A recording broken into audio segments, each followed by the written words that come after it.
Yo es la primera vez que veo algo tan ridículo. Esto es casi una tomadura de pelo. De manera que cae una red de españoles. Primero, ¿qué es eso de red de españoles? ¿Y dónde caen? Caen aquí en España, sí. ¿Y qué estaban? Pues que estaban luchando en Ucrania con los prorrusos. ¿Y qué tiene que ver eso con el Código Penal? Ni con los delitos. Pero esto es algo de verdaderamente se ha llegado a unos extremos donde ya la payasada y el ridículo es muy superior a la injusticia. Esto es de payasos. ¿Cómo puede ser que dice 8 detenidos al volver a España tras combatir con los prorrusos en Ucrania? ¿Y qué pasa? Como si en vez de 8 fueran 80 o 8.000. Pero si son voluntarios y si no representan a España, si no están en nombre de España. ¿Qué es esto? Bueno, pues vamos a ver qué delitos se le acusan. ¿Cómo se puede acusar y detener y acusar de delitos a unos voluntarios españoles que han estado en Ucrania y que han participado en la guerra civil de Ucrania, igual que la guerra civil española, y ellos son de izquierdas, son combatientes comunistas, son combatientes que tienen simpatías evidentes por Rusia y están combatiendo contra lo que hoy es un clamor casi universal.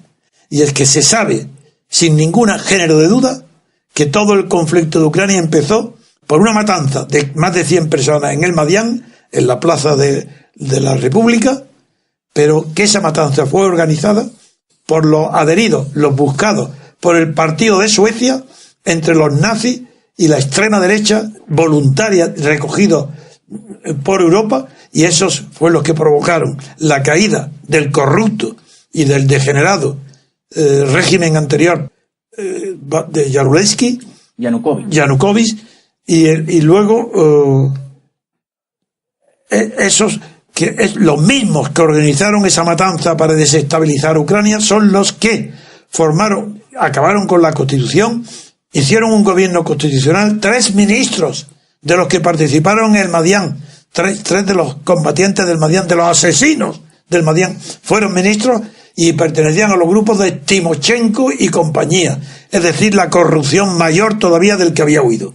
Bueno, esto tan sabido es que la Cámara de los Lores en el Reino Unido, por primera vez en toda la escena internacional, ha levantado su voz atacando a Cameron, al gobierno y a los comunes, diciendo que toda la responsabilidad de esta guerra, todo lo que está pasando en Ucrania, es originado por la temeridad de Bruselas, de la Comunidad Europea, y por la temeridad, y todos los que lo apoyan los denuncian la Cámara de los Lores, es decir, mucho más conservadora que los comunes, designados por la reina, viejos calcamares, pero con sentido de la verdad y el honor. Y son más verídicos que los comunes, que los diputados elegidos. Y han dicho que toda la culpa es de Bruselas.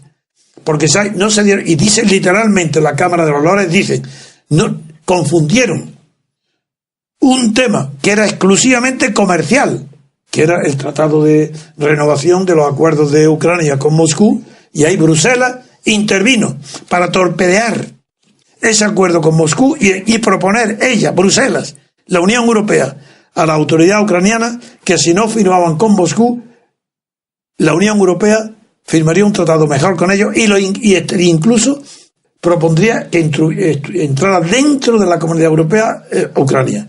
Bueno, esta barbaridad, esta locura, dice la Cámara de los Lores, trataron un asunto comercial como si fuera un asunto político, ideológico, enfrentándose con Rusia, entrando en una zona que era de todos conocido que era influencia rusa. Bien, en ese cuadro, ¿qué pasa el gobierno español? Pues que sigue bajo la propaganda de que Rusia y Putin es la Unión Soviética, que eso no ha cambiado nada, la Guerra Fría está todavía. Por tanto, fijaros qué palabras, qué palabra emplea el país. Cae una red de españoles que luchaba en Ucrania con los prorrusos. ¡Qué delito, Dios mío! Pero claro, una red de españoles, esto es muy grave, una red de españoles que luchaban en Ucrania con los prorrusos, es decir, con los prosoviéticos, ha querido decir, con los estalinistas, con eso es lo que quieren decir, lo que quieren llamar al inconsciente colectivo, que todavía no han olvidado la memoria, para decir que los españoles estaban en Ucrania luchando con los soviéticos, para que Ucrania pierda las libertades y pase a la Unión Soviética. ¿Dónde está esa unión? ¿Qué importa que no exista? El periódico la da por supuesta.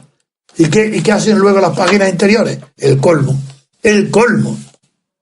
¿Cómo es posible que desconociendo por completo el artículo 23 del Código Penal, de la Ley Orgánica del Poder Judicial, y el artículo 21 24 y 20, eso es, sí, 23 de la Ley Orgánica del Poder Judicial, y el otro fue el 21, sí, eso es, desconociendo, claro, no se da cuenta que no se puede cometer un delito en Ucrania un español. Pero ¿cómo lo pueden acusar? ¿Sabéis qué delitos le acusan? Es impresionante. Los delitos de que inicialmente se les acusa, que están detenidos, y con una importancia como si fuera un triunfo del Ministerio del Interior. Ha descubierto una red que ha cometido. ¿Qué delito se le acusa? Pues principalmente el del 591 del Código Penal, don Antonio, que es comprometer la neutralidad del Estado. Pues dice, delito de asesinato. Perdón. No. ¿Qué es que lo dice? Delito de asesinato. ¿Es asesinato los muertos en una guerra civil? ¿Es asesinato en España los que murieron en los frentes de batalla? Porque aquí no ha habido en la retaguardia asesinato, cuidado. Aquí son frentes de batalla. ¿Eso es asesinato? Bueno, ¿está calificado asesinato en el Código Español o en el Código Penal de Ucrania? Es que son esos asesinos, se han enrolado en una banda, en una red española para cometer asesinatos que están definidos como asesinatos en Ucrania. ¿Acaso el Código Penal ucraniano dice que participar en esa guerra civil es asesinato? No, eso es imposible. Eso es desconocer lo que es el derecho penal internacional. Seguimos. Dice el periódico. Sí, además de en delitos de asesinato, también tenencia de armas y explosivos. ¿Pero cómo? ¿Pero cómo puede haber una guerra sin armas y sin explosivos? Pues si aquello es una guerra. ¿Y dónde lo han cogido con la masa en las manos? Es decir, estaban disparando aquí al regresar a sus respectivos lugares de origen, que diré cuáles son, que es Gijón, Zaragoza, Cartagena, Murcia, Barcelona, Cáceres, Pamplona, Alcorcón. Uy, aquí hay cerca de nosotros. ¡Qué peligro estamos! Vamos a caer en la red. Bueno, y esta red, además, ha tenido la desfachatez de decir que se llama Brigadas Internacionales, en recuerdo de las brigadas internacionales que vinieron voluntarios a la guerra civil. En recuerdo, le llaman Brigadas Internacionales. Y además han cogido como eslogan de estos españoles, no pasarán. Y el no pasarán, pero ahí se confunden, los pobres son tan jóvenes y la guerra civil hace tanto tiempo que creen que el no pasarán fue un invento de las brigadas internacionales, y no es verdad. El no pasarán fue el grito de guerra del Partido Comunista, pero sobre todo en Vizcaya, en Bilbao, en el cerco de Bilbao, se creó el eslogan no pasarán, y que estoy casi seguro que fue Dolores Ibarruri, la pasionaria, la que lo creó. Pues, pero que así que delitos, más delitos, aquí hay más delitos, hombre, claro, seguro. ¿Cómo que están comprometiendo? Uy, el delito, bueno, tenencia de armas y explosivos ya he dicho que es imposible.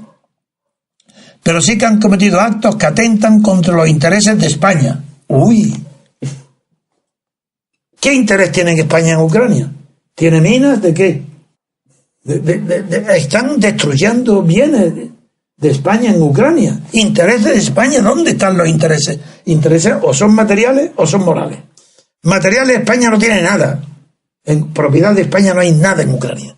Lo que entonces son intereses morales. Entonces, ¿dónde está España como artífice de la moralidad universal? De la moralidad internacional. ¿Cómo? Pero si España ha participado en la guerra de Irak. Si Aznar decía que había visto la arma de destrucción masiva y por eso atacan a Irak junto con Bush. ¿Pero qué intereses morales tiene España? No será contra la guerra, porque está dispuesta a participar en Afganistán, y allí donde se oye un tiro, allí está dispuesto España a estar. Nada, esto es mentira. Bueno, seguimos. Además, el Código Penal les dice ya que fija unas penas de hasta 15 años de cárcel. ¿Por qué delito esta vez ya? Pues por el delito de comprometer la neutralidad de España en guerras en las que no participa. Amigo Pedro, ahora te voy a dar la palabra a ti, porque esto sí que es ya grande. Así, 15 años de cárcel por comprometer la neutralidad de España en guerras en las que no participa. Así, un voluntario, porque el delito es personal, no es colectivo. Aquí no hay, es 8 personas, como podrían haber sido 7 o 20. Es individual, delito personal. Bien. ¿Qué persona puede comprometer la neutralidad de España? Una sola persona. El embajador que esté allí y acoja a los y les dé armas, por ejemplo. Eso sería el caso típico que recoge el artículo 591. Venga, a ver, explícalo. Un funcionario público, por ejemplo, una misión consular española que estuviera en Ucrania y que, por ejemplo, proporcionara armas a uno de los bandos, sí podría estar cometiendo este delito, porque sería una persona plenipotenciaria que tuviera la capacidad de representar al Estado español, pero unos voluntarios en ningún caso pueden comprometer la neutralidad de España, porque carecen de la representación española. ¿Y qué es lo que te dije que miraras qué has encontrado tú del lugar de la guerra?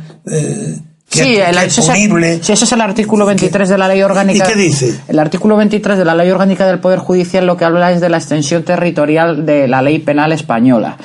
Que no solamente cuando se comete un delito dentro del territorio español, sino dentro de un buque español, esa es la regla dentro de general. una aeronave, un avión español. ¿Y algo más? Sí, hay algunas excepciones de delitos cometidos por españoles en el extranjero, por ejemplo, que sean punibles también por la ley extranjera, que es lo que usted ha dicho antes, que es imposible, porque en guerra no hay asesinato, por ejemplo. Claro. Y, por ejemplo, también en asuntos de terrorismo, que es por lo que, según he leído yo, también se están intentando agarrar la Fiscalía para la orden de detención que se ha cursado, pero desde luego el terrorismo y la guerra son cosas totalmente diferentes, ¿no? Claro, estos combatientes que han ido a Ucrania y se han agrupado en un comité que no tiene personalidad jurídica, que se han puesto nombre, igual que se pueden haber puesto Paquito, pues se llama Comité de Apoyo a la Ucrania Antifascista. Muy bien, bueno, un nombre, pero no tiene personalidad jurídica, no tiene... No. Bueno, y menos de representación del Estado español, claro, que de lo que se trataría del 591. Entonces, figúrate, si el asunto es mundial, de importancia mundial, el mundo se está conmoviendo, que ayer mismo, después de conocer esto, 4 voluntarios brasileños armados hasta los dientes, porque dice armados con lanzacohetes y fusiles de asalto rusos, esos, ¿cómo? Y son peores que los norteamericanos. No, pero es que no sé dónde han comparecido, serán en internet, armados hasta los dientes. Ellos han lanzado a la red una nota de apoyo a los detenidos españoles. ¿Qué os parece? En la red, en internet, comparecen en apoyo de los voluntarios combatientes en la guerra de Ucrania españoles. Esto es impresionante. Es una noticia con muy poquísima trascendencia, que está hipertrofiada. También hay españoles y de ahí no dice nada. Otra cosa que llama la atención, que hay españoles también combatiendo contra el ejército islámico también. Esa es otra cosa. Sí, pero quiero decir que es la misma manera de actuar. Son voluntarios que están allí. Claro. Y de ahí... Pero otros no lo consideran, combatir contra el Estado Islámico no lo consideran un delito. Exactamente, eso es a lo que yo me refiero. Esto es más grave que los talibanes, estos que se matan que destrozan las estatuas. Que matan a las estatuas. Sí, las matan. En la portada de ABC, además. Las destrozan. Bueno, esto es mucho más grave. Sí, en la portada. Dice, porque además varios autodenominados comités de solidaridad con la Ucrania antifascista se han constituido en Asturias, Cuenca, Zaragoza, Madrid, con manifiestos de apoyo y de apoyo a los detenidos. Pues esto es que es increíble. No puede haber algo tan ridículo. O sea, es más de cómico, es más payaso que grave. Gila tiene un chiste muy bueno con eso. No os acordáis de los chistes de Gila, de que en mitad de la guerra llega la policía y le dice Gila a la policía: ¿qué pasa? Me he cargado hoy a 5. ¿Me va a detener usted? Exactamente. Pues es igual, exactamente. Pero de todas formas debe haber una intención en que los 2 de los periódicos, al menos 2 de ellos más importantes de España, figure esta noticia en portada. Sí, claro. Y el hecho de promover estas detenciones y llamarlo red, cuando no parece cualquier cosa menos una red, como si fuera un un grupo numeroso y organizado, parece que está todo artificialmente engrosado. No merece la pena más que demostrar la falsedad de la gran prensa española, que lo único que tiene de grande es su ridículo. O sea, el ridículo es tan grande que por eso es grande la prensa, porque hace el ridículo todos los días. Claro, estamos con lo de siempre. La Fiscalía, ¿ordenada por quién? Por Fiscal General del Estado, que depende de quién, depende del gobierno. ¿Y dónde están los intereses políticos del gobierno español actual, del lado de Bruselas? Pues está claro, dice, a estos tíos vamos a meterlos en la cárcel. Ya está, no hay demasiada, no tiene más recorrido que eso. Precisamente iba a decir que creo que tanto la noticia como la detención son de Estado. Claro. Sí, el hecho de que aparezcan ahí, la Fiscalía da la orden obedeciendo órdenes del gobierno, está claro. De partido y socialburocracia paneuropea. Pues en esas manos, en esos periódicos estamos. Por eso aparecen y el 99,99999% piensan como estos periódicos. Claro. Y solamente un 0,0000,1 somos nosotros, sí, que somos independientes de pensamiento.